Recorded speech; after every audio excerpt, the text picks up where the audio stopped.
Twagala okwebaza Mukama Katonda kubanga n'olwaleero atukkiriza tujje mu maaso ge ate tugabane ku byawandiikibwa bye ebitukuvu mu lukuŋŋaana luno olw'enjiri giyite gospelare egenda maaso wano ku Prime Radio mu kibuga ekikulu Kampala wano Kasozi ekirekanga n'agibatuusaako si mulala ye muweereza wammwe omusumba Kulumba Godfrey. Mukama Katonda nze gwe yalonze ampiseemu obubaka bwe okubatuusaako era njagala okwebaza essomero lya Katikamu SDA Secondary School eritadde ensimbi mu gospelare eno. Munzikirize bassebo ne bannyabo neebaze mu ngeri enjawulo omukulu w'essomero eryo omukadde Dayopo ssebo weebale okulaba ng'okola ekisoboka kyonna okulaba ng'obubaka buno obuteekateeka abantu ba Katonda olw'obwakabaka bwe obugenda okujja nga bubatuukako. Ssebo weebale nnyo weebalire ddala. Twagala era okwebaza essomero lya Katikamu SDA Secondary School omwaka ogwedde lyazaala omwana mulamba ng'era oyo ne bamutuuma Katikamu Senior Katikamu SDA SS Nakaseke kampasi lyatandika nno mu maanyi era omwaka gwagenza okuggwako ng'ab'ekitundu b'eyo byonna Nakaseke balyenyumirizaamu n'abazadde abatalina bisale ebya Katikamu SDA Secondary School Main Campus ew'obulenzi ng'abamu bagenze Nakaseke. Twagala okwebaza abazadde bonna olw'okwesigisa essomero eryo ne branch zaalyo abaana bammwe. Mukama Katonda abawe omukisa. Kati nno omwaka guno gwennyini gwe tulimu omujja era Katikamu luli yazaala omwana ne ku luno ezadde omwana. Katikamu SDA Secondary School yo teyina family planning kubanga omwaka guli yazaala ne ku guno esabuukuludde ekipya ye kampasi ekyali empya ennyo gye bayita Katikamu SDA Secondary School Kakooge kampasi. Nategeezeddwako nti eyo nno agikulira omukulu w'essomero ye omukadde Bisaso Vincent. Nkulamusizaako gy'oli n'omukyala nga mukwasaganya branch eyo empya. Mukama Katonda abawe omukisa. Mbaka obugiddako ngenda bbawa ennamba z'essimu ez'abantu be muyina okukolagana nabo nga mwagala okwewandiisa abaana. Nsaba Mukama Katonda awe essomero lyaffe eryo omukisa erya Katikamu abatuteetedde obubaka buno bugenda okutambula wiikisi 2 nga tukyali mu esooka nga buliko omutwe ogugamba nti ne leero Katonda akyakulinzeeko. Muganda wange mwannyinaze waliwo n'ensonga lwaki Katonda era akwongedde omwaka guno. Si kusanyuka kulya kujaganya nedda. Katonda akuwadde omukisa nange ampadde omukisa tutereeze enkolagana yaffe naye. Yensonga lwaki omutwe gugambye nti ne leero Mukama Katonda akyatulinzeeko. Bassebo nno ne bannyabo olunaku olwaleero wansi w'omutwe ogwo omunene gaggadde ate era katugende ku bubaka bwaffe obw'olwaleero obugenda okuva mu kitabo kya Matayo essula eya 26 olunyiriri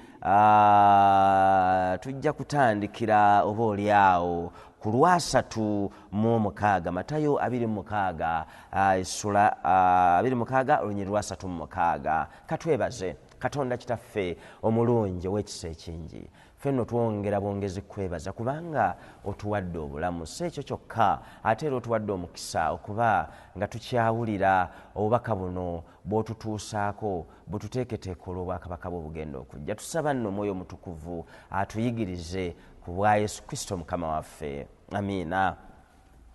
Bassebo ne bannyabo Matayo essula ya 26 olunyiriri kantandike okusoma ku lwasatu mu mukaaga. Bayibuli egamba nti awo Yesu n'agenda n'abayigirizwa be mu kifo ekiyitibwa Gesesumaane. Yesu n'agamba abayigirizwa be nti mutuule wano nze ŋŋende eri nsabe. Olwasatu mu omusanvu n'atwala Peetero n'abaana ba Zebedaayo bombi ngenda bannyonnyola maaso awo, n'atandika okunakuwala n'okweraliikirira ennyo. Olwasatu mu omunaana awo n'abagamba nti omwoyo gwange guliko ennaku ya kitalo egenda okunzita, mubeere wano mutunule wamu nange. Muganda wange mwannyinaze, Mukama waffe Yesu Kristo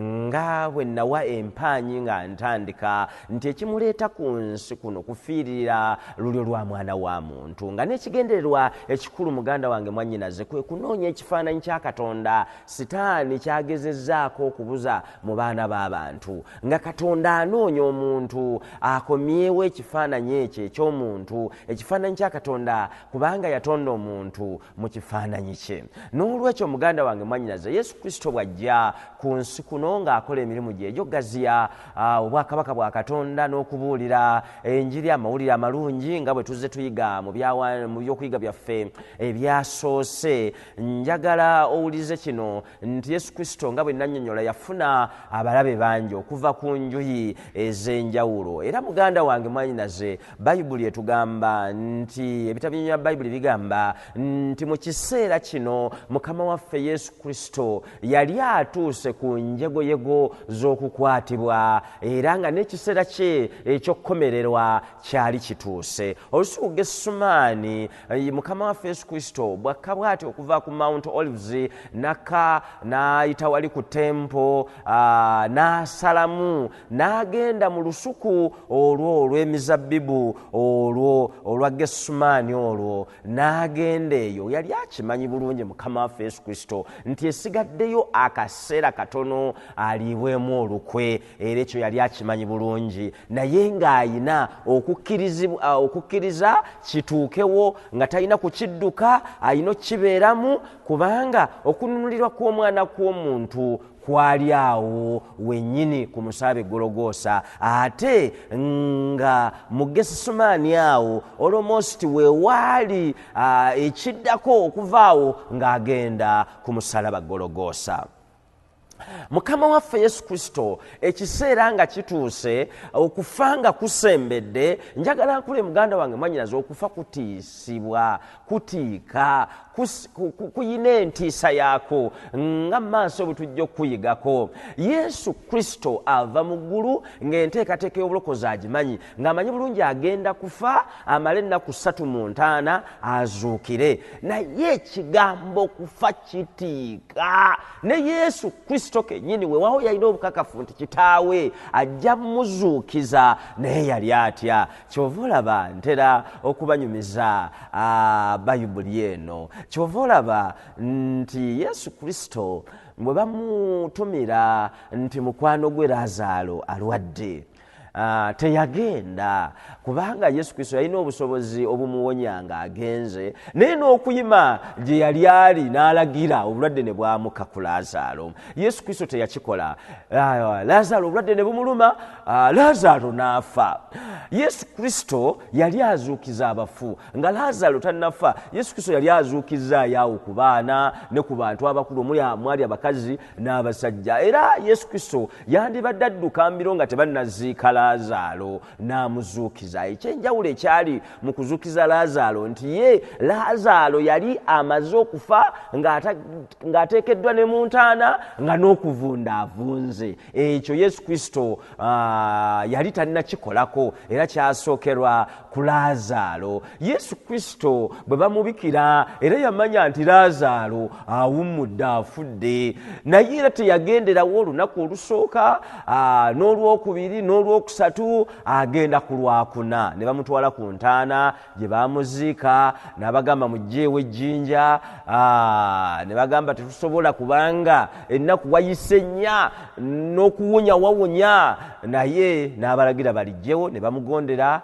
n'amuyitayo n'azuukira. Ebitabo ebinyonnyola bayibuli ebimu bigamba nti Yesu Kristo yali agezesa alabe nze ngenda malayo ennaku 3 ddala omuntu nnaku 3 bw'afa nga atandise n'okuvunda azuukira yali yagezesa ku Laazaalo n'ayongeramu n'olwensusuuba lumu ne ziwera ennaku 4 era bwe yajja ne kikola Laazaalo n'avaayo. Naye newankubadde Yesu Kristo yali akoze experiment, ebyo bigambo byange, yali akoze experiment ku Laazaalo nga Laazaalo azuukidde oluvannyuma lw'ennaku 4 ng'ate Yesu Kristo yali wakumalayo ennaku 3. Okufa okwa Mukama waffe Yesu Kristo bwe kwali kusembedde, Yesu Kristo yakutiira ddala. Njagala nkubuulire, omuntu bw'abeeraawo nga mulwadde ali ku kitanda kyaba alowooza nga oli obulamu bugenda kuva mu bulamu bwa nsi eno, ne bw'aba alese ateeseteese abantu be ng'ateeseteese buli kimu n'obulamu bwa buteeseteese, njagala nkubuulire eri watiika ne Mukama waffe Yesu Kristo yatya era bw'atya. Yesu Kristo kyava akwata abayigirizwa be 12 naye maaso tugenda kulaba nti bagenda 11 nga bwe tugenda okulaba maaso awo, n'abagamba mujje ne banoonya ekifo ekisirifu nga Yesu Kristo kyanoonya agende asabe, kubanga ekyawandiikibwa kigambye nti omwoyo gwange olwa 38 nti awo n'agamba nti omwoyo gwange guliko ennaku ya kitalo egenda kunzita mubeere wano mutunule wamu nange. Yesu Kristo ng'akubamu akafaananyi gy'alaga, Yesu Kristo ng'akubamu obulumi bwe yali agenda okuyitamu nga tannafa, omusaalaba ogw'ensonyi ng'oggyeeko ensonyi, naye ogwo omusaalaba gwalinga gwa bulumi nnyo, kukuba emisumaali mu mikono ne bakuba emisumaali eno mu magulu ne bakuwanika ng'obulumi obw'ebiwundu nga weyitiyo esika bweti. Singa mubadde ku TV nandibadde mbalaga, naye abali ku social media bandaba nga weyitiyo ate erina okukka ng'ekusika ebibatu bino, obulumi buba bukuluma, omusaayi guvaamu sa bulungi, bakusekerera oli bwereere. Ebyo byonna byaleeta okutya mu mutima gwa Mukama waffe Yesu Kristo. Yesu Kristo baganda bange bannyinaze yali akimanyi bulungi, kubanga yali akimanyi bulungi embeera gye yali agenda okugendamu, ate yali akimanyi bulungi alina gigendamu ng'ali mu foomu ya buntu si ya Bwakatonda. Kyolaba Ellen G. White mu katabo Desire of Ages olupapula 6:87 agamba nti as Christ felt his unity with the Father broken up, he feared that in his human nature he would be unable to endure the coming conflict with the powers of darkness. Nti Mukama waffe Yesu Kristo bwe yabeeranga wamu ne Katonda yali awulira emirembe nga bali bamu, naye yamanya nti ekiseera kye yali agendamu Katonda kitaawe yali alina omwabulira ekiseera kino eky'obulumi kye yali agendamu akibeeremu ng'omuntu, kubanga yali azze kufiirira muntu. Ekyo Yesu Kristo yakitya n'amanya kigenda kuba kizibu nnyo gyali eri obulamu bwe, kyava asalawo kubanga yali agenda kulwana n'amaanyi ga kizikiza, yali agenda kulwana na Sitaani, kyava asalawo agende mu kifo yeekukume asabe. In the wilderness of temptation, the destiny of the human race had been at stake. Christ was then conquered. Yesu Kristo yali ayiseeko mu agoni yemu katono mu ddungu ng'asiba ennaku 40 ng'omulabe sitaani amutulugunya. Era ebitabo ebinyonnyola Bayibuli bigamba actually N.G. White yennyini agamba nti Yesu Kristo agenda okuva mu ddungu okumala ennaku 4 emisana ekiro ng'asiba nga yenna akoze omulabe sitaani amutaagudde nga takyafaananikako. Kati Yesu Kristo yali ajjukira ekyo naye ate kino kye yali agendako nga kiri kye yasookako mu ddungu tekiweza na koota yaakyo kubanga kiri kye yali mu ddungu tekyalimu namukuba miggo. Kakati sitaani n'aleeta okunyigiriza okw'enjawulo. Ellen G. White agenda mu maaso n'agamba now the tempter had come for the last fearful struggle. Sitaani omukemi yali amanyi bulungi nti kano kokka ke kakisa ke yali asigazza akasembayo okulemesa diiru y'okulokola omwana w'omuntu. Kyava apampinga aleeta okutya mu Mukama waffe Yesu Kristo aleme okugenda ku musaalaba. Amanye yaleeta ekifaananyi Yesu Kristo kyagendamu n'akimubika. Yesu Kristo n'akuba obufaananyi n'alabira ddala nga kizibu okutya ne kujja. Njagala nkubuulire muganda wange mwannyinaze yampuliriza n'awandaba nti akamu kakodyo sitaani kalwanyisa eri abaana ba Katonda kwe kuleeta okutya. Ekigambo kutya, ekigambo ntiisa sitaani akikozesa nnyo. Olaba yakikozesa ne ku Yesu Kristo kennyini. Ellen G. White agenda maaso n'agamba nti for this he had been preparing during 3 years of Christ's ministry. Weewuunye nti Yesu Kristo bw'awangula sitaani mu ddungu, sitaani teyawummula. Sitaani emyaka 3 n'ekitundu egy'obuweereza bwa Mukama waffe Yesu Kristo ng'ate ye sitaani aluka pulaani ey'okulemesaamu omwana wa Katonda ono Yesu Kristo okutuukiriza pulaani ey'obulokozi ey'okulokola n'okununula olyo ly'omwana w'omuntu. Ellen G. White agenda mu maaso n'agamba nkyasoma akatabo ke kamu Desire of Ages olupapula 687 agamba bw'ati everything was at stake with him. If he failed there, his hope of mansale was lost. Nti omulabe sitaani buli kimu yali akibaze bulungi ng'era agamba nti singa eno ddiiru ye teyitamu obuzibu bwali bumujjidde. Obukulu bwe ku nsi yali agenda bufiirwa. The kingdoms of the world would finally become Christ's. Nti singa alemwawo okuwangula Yesu Kristo wa mu kaseera ako mwe yamufundiza n'amutwala e Getsemane, yali Yesu sitaani agenda kufiirwa obwakabaka obw'oku nsi budde mu mikono gya Yesu Kristo. Agenda mu maaso n'agamba nti he himself would be overthrown and cast out. Nti sitaani kennyini yali akimanyi bulungi ekinaddako nti singa Yesu Kristo awangula omusaalaba nti sitaani agenda kusuulibwa era kati kyalindirira. Agenda mu maaso ng'agamba nti but if Christ could be overcome, the earth would become Satan's kingdom and the human race would be forever in his power. Yes, sitaani yali akimanyi bulungi nti singa amala n'awangula Yesu Kristo naye nga gwe guno gwokka omukisa gw'ayina nga gwe gusembayo, ensi yonna n'abagirimu baali bagenda kudda mu mikono gya sitaani emirembe n'emirembe. Lwaki nzijeeyo extract eno ya Ellen G. White okulaga obumalirivu sitaani bwe yalina okusuula Yesu, naye ne Yesu Kristo omugugu gwe yali ayolekedde nti singa alemwa planeti Earth yonna yali akusigala mu mikono gya sitaani emirembe n'emirembe. Ekyebuuzibwa kiikino, Yesu Kristo aba kuwangulwa sitaani yali addayo mu ggulu? Ekyo nakyo kibuuzo kiri wakati wange naawe. N'olwekyo kyali kizibu nnyo Yesu Kristo okumala okuwangulwa sitaani ate yagende mu ggulu. Kyali kitegeeza nti sitaani bw'awangula Yesu Kristo agenda fuga ensi yonna afugiremu ne Yesu Kristo. N'olwekyo ekyo kyaleeta obuzibu eri Yesu Kristo n'amanya obuzibu bw'ayolekedde, naye sitaani ye ng'alina okukozesa akakodyo kano aleeta okutya.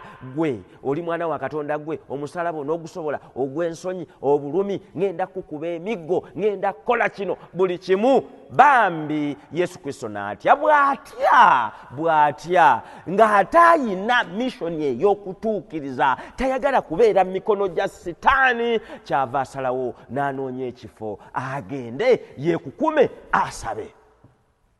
Muganda wange mwannyinaze, njagala nkubuulire gwe awuliza obubaka buno, ekigambo kusaba kikulu nnyo muli mbeera yonna. Ekigambo kusaba kiwanguza, era we najja omutwe gw'ekyokuyiga kyange ogugamba nti okusaba kuwanguza. Okusaba kuwanguza. Olaba Yesu Kristo omwana wa Katonda kyamwetaagisa okusaba, n'asaba ebya siriyasi. Naye ate nze naawe kitwetaagisa kusaba kwenkana ki? Njagala nkubuulire, Yesu Kristo bwe yali ayolekedde akaseera akazibu, Yesu Kristo yanoonya ekifo ekyokusaba. Gwe bw'oba oyolekedde akaseera akazibu, oddukira wa? Oddukira mu mikwano gyo?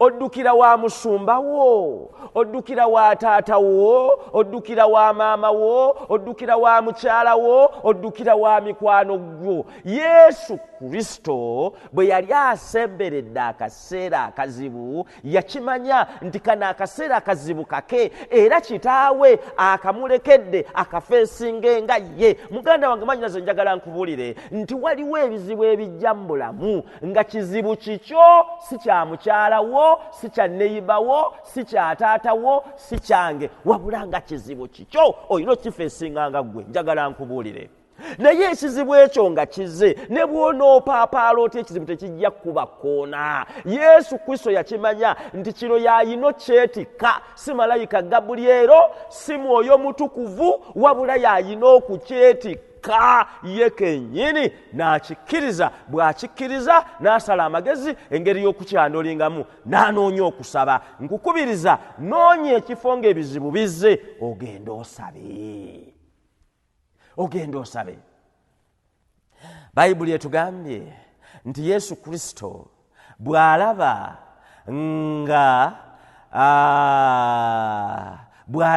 nga yeetaaga kusaba, kyava akwata abayigiriza be n'agenda nabo mu lusuku Gesumaani, n'abagamba musigale wano. Naye ku bayigiriza n'atoolako basatu, Peetero, Yakobo ne Yokaana, n'agenda nabo. Naye bw'aba batuuka nga banatera okutuuka mu makkati g'olusuku, n'abagamba musigale wano mulabe bye ŋŋenda okuyitamu. N'agenda n'atandika okusaba. Lwaki atwala abantu? Ng'omuntu yenna ng'omuntu bw'abeera mu buzibu ayagala nnyo sympathy, ayagala nnyo abamusaasira. Era bannaffe babeera mu bizibu, mubasaasireko. Omuntu bw'abeera mu bizibu ng'ali mu kunyigizibwa ayagala abamusaasira, abamukwatirwa ekisa. Yesu Kristo ekimutwaza abayigiriza be balabe by'ayitamu, bamukwatirwa ekisa naye bamusaasire, naye nabo bayiga okusaba. Olwasatu mu mwenda lugamba, n'atambulako katono, n'avunnama, n'asaba, n'agamba nti, ayi Kitange, oba kiyinzika ekikompe kino kinveeko, naye si nga nze bwe njagala, wabula nga ggwe bw'oyagala. Muganda we mwannyinaze, wuliriza essaala eno. Yesu Kristo agenze okusaba ng'akazito kamutuddeko, naye bw'atuuse eyo agamba kitaawe ekikompe kino kinveeko. In other words, agamba Katonda nti eno ddiiru ennyinze, nkwegayiridde, kola amagezi gonna agasoboka ojje onnone. Katulabe Katonda bwe yaddamu essaala eno. Bw'amala okusaba, olwana lugamba nti nadde eri abayigirizwa yamaze okuteekayo prayer request ye eri kitaawe, nadde eri abayigirizwa n'abagamba n'abasanga nga beebase, n'agamba Peetero nti kazzi temuyinzizza kutunula nange n'essaawa emu. Yesu Kristo ng'ali eri asaba, ng'alowooza ne bano be yazze basabe naye basaba. Basajja battu abasatu baasabako katono, otwo ne tubatwala. N'abagamba temuyinza kutunula nokwako, muzuukuke musabe. Olwanamu olumu n'abagamba mutunule musabe, muleme okuyingira mu kukemebwa. Omwoyo gwo gwagala, naye omubiri gwe munafu. Muganda wange mwannyinaze, wali okigendedde buli lw'oteeka amaanyi mu kusaba obunafu bujja, otulo tujja. Buli lw'obikula Bayibuli osome, awo otwo we tujjira. Waliwo oli yakubira munne n'amugamba waayi simanyi otulo tumbuze, n'amugamba ye otulo tukubula kututya, oyagala otulo tujje, bikula Bayibuli osome tujja kujja. Buli lw'okwata ku Bayibuli otulo bwe tujja, buli lw'ofukamira okusaba amaanyi gakubula, osabayo ekigambo kimu n'ovaayo. Yesu Kristo akubiriza abayigirizwa be okusaba. Buli lwe tusaba tufuna amaanyi nti bwe tuyingira mu kukemebwa tukuwangula.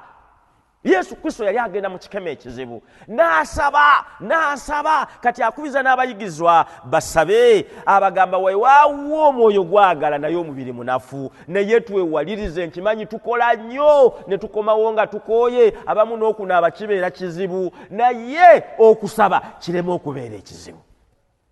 Kubanga mu kusaba mwe muli okuwangula. Onyolwanamu 2 lugamba nti era n'agenda omulundi ogwokubiri n'asaba. Njagala okukusigira ekifaananyi eky'olusuku, kubamu akafaananyi yali makkati wali, naye osambulako ebigere katono emabega, walese abayigiriza bano bali wano balaba ebigenda mu maaso. Bw'amala obbazuukusa muzuukuke, saawa yakusaba. Mmwe temumanyi kyempitamu, temumanyi kindi mu mutima. Omutima gwange guzitoye, gwagala kusaanawo. Nammwe musabe, nange nzizeyo kusaba. N'addayo omulundi ogwokubiri n'asaba ng'agamba nti ayi Kitange, obanga kino tekiyinzika kunvaako, wabula nze okukinywa ky'oyagala kikolebwe. Yesu Kristo alemedde ku nsonga. Taata essaala eri yasoose wadde togizzeemu nti ekikompe kinveeko, naye gwe bw'oba oyagala nkinywe, ky'oyagala kye kiba kikola ki? Kikolebwa. Naye nga Yesu atifasi yali amaze okulaga nti akazito kakoze eki, kanyiize. N'addamu asaba essaala y'emu. Olwanamu 3 lugamba nti awo n'ajja nate n'abasanga nga beebase, kubanga amaaso gaabwe gaali gakambira. Agenda okudda ng'abasajja basatu baasabyeyo obudakiika butonotono, otulo ne tuddamu ne tubatwala. Olwanamu 4 Yesu n'abaleka nate, n'agenda n'asaba omulundi ogwokusatu, n'ayogera nate ebigambo bimu na biri ebyasooka. Yesu Kristo bw'addayo n'asaba omulundi ogwokusatu. Njagala nkubulire, oyinza okuba omwaka oguwadde 2023 oyina ensonga gy'obadde osabira Katonda n'atagikolako ng'alinga atagiwulira. Naye leka kuggwamu maanyi, sigala ng'osaba. Yesu Kristo omwana wa Katonda gwe bali ekimu yasaba omulundi ogwasooka, Katonda n'atamuddamu. N'asaba omulundi ogwokubiri, Katonda n'atamuddamu. N'asaba omulundi ogwokusatu nga Katonda tamuddamu. Kino nno kituyigiriza, tekitegeeza waliwo abalina enjigiriza nti Katonda omusaba lumu n'awulira. Kituufu, naye bw'aba ekintu takikozeeko tekikugaana kuddamu kusaba. Waliwo ekigambo eky'obuzungu kye bayita okunaaginga. Waliwo abagamba no, you don't need to nag God. Okubeera awo nga buli kaseera Katonda mpa kino aba awulidde. No, okusaba obutakoowa. Ye kennyini yatugamba nti tusabenga obutakoowa. N'olwekyo Yesu Kristo bw'aba asaba ensonga emu more than 2 times, agisaba naffe kitwetaagisa buli kaseera okubeera ku maviivi, kubanga okusaba kwe kuwanguza.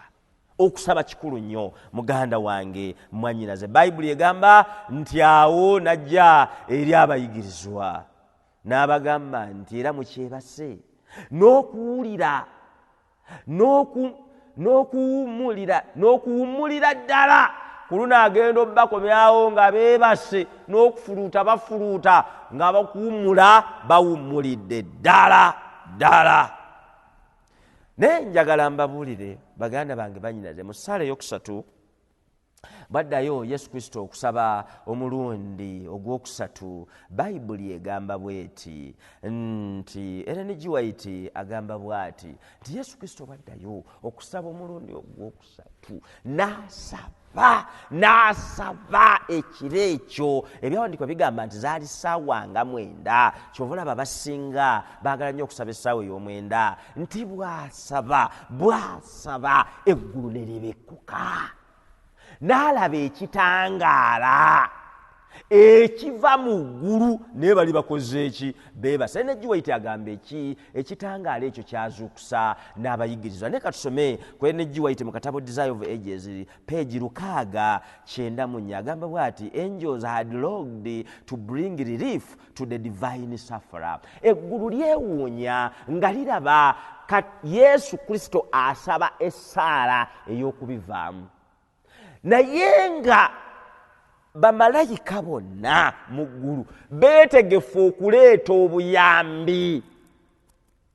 Angels had longed to bring relief to the divine sufferer, but this might not be. Baali baagala nnyo naye ng'alina okukikola omu ye Yesu Kristo. Okufa kwa malayika yenna kwali tekutuwa bulokozi, wabula ne bamalayika bonna mu ggulu ne bandifudde nga Yesu Kristo tafudde, tetwandifunye bulokozi. Bwe bukulu bwa Mukama waffe Yesu Kristo. Njagala nkubuulire Yesu Kristo, Ellen G. White agambye nti naye kyali tekisoboka nga tebasobola kujja. No way of escape was found for the Son of God. Yesu Kristo ne bwe yasaba atya Katonda nga tasobola kuddamu ssaala eyo. Muganda wange mwanyinaze, waliwo Katonda essaala zaaganye okuddamu olw'ensonga. Ye Katonda abakuddamu ssaala ya Yesu Kristo twandifunye obulokozi. N'olwekyo toddawo n'ogamba Katonda aganye okuddamu essaala yange. Katonda yalaba mu kyama. Our God is omniscient. Amanyi ebyaliwo ebiriwo n'ebigenda okubeerawo. Kati waliwo essaala ze tusaba ng'amanyi zigenda tuviiramu buzibu, ffe tulabanga ebirungi n'akituma. Yesu Kristo yalaba kino eky'obutagenda mu agone na kubonaabona byonna kirungi eriye, naye eri ensi n'olw'olwo omuntu Katonda yatonda mu kifaananyi kye nga si kirungi n'agaana okuddamu essaala eyo. Ellen G. White agamba nti in this awful crisis when everything was at stake, lwaki bagamba buli kintu kyonna kyali awo ttayo, Yesu Kristo alinga abivuddemu. Olwo lw'omuntu terumanyi kiddako, naye abantu bo bali tebafaayo. Naye ng'eggulu liraba ekifaananyi kya Katonda kigenda kusaanawo. Nkubamu akafaananyi Yesu Kristo ng'ali mu ggulu nga yeecwacwanamu kaawo katono, atuula tatuula bambi, ndeeta obuntu mu ggulu, atuula tatuula, alaba omuntu alina okununula ekifaananyi kye gwe yasindika Yesu Kristo alinga abivuddemu. Kati agamba ngenda kukola ntya? Ate waabiviiramu naye takomawo. Olwo Sitaani alinga ayagala okuwangula. Wuliriza. The heavens, now, when the mysterious cup trembled in the hand of the sufferer, the heavens opened, a light shone forth amid the stormy darkness of the crisis hour. And the mighty angel who stands in God's presence, occupying the position from which Satan fell, came to the side of Christ. Nti Yesu Kristo ng'asaba, eggulu lyabikuka. Nti malayika eyaddizibwa mu kifo kya Sitaani we yali atuula n'akka okujja okusinkana Mukama waffe Yesu Kristo. The angel came not to take the cup from Christ's hand. Ye angel malayika ono teyajja ye anywe ku kikombe kya Mukama waffe Yesu Kristo kyali asaba kimuveeko. Nedda, Ellen G. White agamba bw'ati, the angel came not to take the cup from Christ's hand, but to strengthen him to drink it. Yajja buzi kumuzaamu maanyi akinywe, si kukimuggyako. by all means yali ayina okufa ate nga yayina okufa. Yagambye nti malayika najja n'amugamba ssebo oyina okunywa. Waliwo akatabo akamu kennerabidde tayito kagamba nti eggulu eryo mu kubikkuka malayika amusongera waggulu n'amugamba ssebo nywera kinywe, bw'otakinywa bino bye bigenda okuddira. Ensi eri mu lusuubo olw'omuntu lw'omwana lw'omuntu terugenda kunulirwa, kubanga ne Moses ne Eliya ne Enoka olwedda abaali mu ggulu Katonda yali abagobyeyo. Muliri eri Katonda erisooka eri nga basse nga babagamba Yesu Kristo webulemera muddayo mu nsi yammwe gye mwava. N'olwekyo malayika ono bw'ajja okuzzaamu Yesu Kristo amaanyi n'amugamba nkubuulire eri mu ggulu teri mirembe singa obivaamu, nzize kuzzaamu maanyi. Tunulako eri waggulu n'alaba Eliya n'alaba Moses n'alaba ne Enoko, nabo ne bagattako okwegayirira nti ssebo ebyaffe eno bibi, n'eri waggulu gye tubadde baatugobyeyo dda, w'obiviiramu tukomawo eyo. Just imagine omuntu anyumiddwa ku bulamu bw'eggulu kati bamukomyawo ku nsi mu kubonaabona. Ellen G. White agamba nti katabo kagenda maaso ne kagamba nti he pointed him to the open heavens, telling him of the souls that would be saved as the result of his suffering. He assured him that his Father is greater and more powerful than Satan, that his death would result in the utter discomfiture of Satan, and that the kingdom of this world would be given to the saints of the Most High. He told him that he would see of the travail of his soul and be satisfied, for he would see a multitude of human race saved, eternally saved. Muganda wange mwanyinase njagala owulirize ebigambo bino. Malayika amugwa ebigambo ebisuuli nti togwamu maanyi, Katonda ow'omugulu asinga amaanyi Sitaani, nywera. N'abulako emyoyo egigenda okulokolebwa, enkumi n'enkumi z'abantu. Sitaani bwe yaleeta okufa ekifaananyi eky'entiisa, malayika yaleeta kifaananyi ekimuzaamu amaanyi. Yawandiika bigamba Sitaani Yesu Kristo n'addamu amaanyi n'amanya kati nina okukinywa. Kyova olaba bw'agenda ku musaalaba n'aguma ne bamukomerera, teyaguddukako, yandibadde adduka, teyaguddukako. Sitaani n'amunyigiriza. Katonda waffe teyeegaanako, Yesu Kristo teyeegaanako Katonda we wakati mu bizibu yayitamu, ng'ayagala anunule nze naawe. Muganda wange mwannyinase enkyeno, muganda wange mwannyinase, mu kiseera kino njagala okuzzaamu amaanyi nti okunyigirizibwa kw'oyitamu Sitaani kwakunyigiriza, Katonda asinga amaanyi Sitaani. Nywera, leka kutunuulira bino bya ku nsi. Eriyo ekitiibwa ekituteekeddwa, engule ey'amaanyi, engule ey'obuwanguzi gye tugenda okwambala nga tutuuse mu bwakabaka obwo. Lwekyo Sitaani akimanyi, n'ekifo kye baakitwala, kubanga Ellen G. White atulaze nti kati kyatuulamu malayika omulala. Sitaani talina kifo mu ggulu, wabula ekifo kyo n'ekyange gye kiri. N'olwekyo nkwegayirira tugume nga Mukama waffe Yesu Kristo bwe yaguma, nga tusaba. Bwe tunaasaba ne tusaba buli kaseera, ne tusaba ku makya, ne tusaba emisana, ne tusaba ekiro, ne tusaba buli kaseera, tugenda kuwangula ebikemo by'omulabe Sitaani ku bwa Yesu Kristo Mukama waffe. Amiina. Nze saba weewombeeke osabe nani. Katonda omulungi w'ekisa ekingi, weebazibwe ssebo, gwe mizibu otendezebwe gw'ekitiibwa.